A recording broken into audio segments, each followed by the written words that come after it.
On her way home, she unfortunately is ambushed by a particular guy. This guy drags her to a particular dilapidated house, forces himself on her, he rapes her.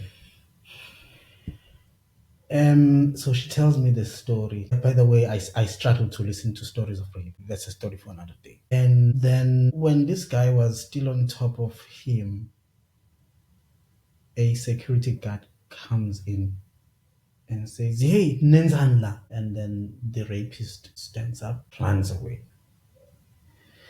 And whilst she was feeling that sense of, okay, at least there's someone here, I'm safe, the security guard says, "Ay, ungabusasukuma, ungabusaphakamisa lelo lokhuza."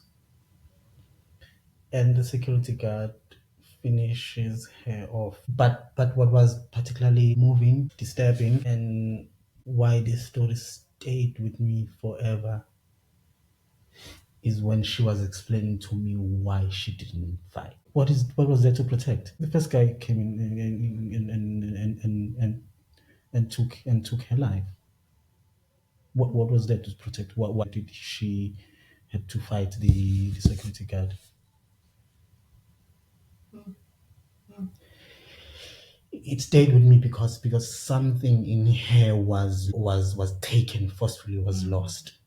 And there was a wall of boundary that was broken, which means then she goes around not having any sense of pride to hold on to, and that it just stayed with me, that metaphor of there is nothing else for me to fight for, to protect, because everything then has been taken away from me, my sense of pride.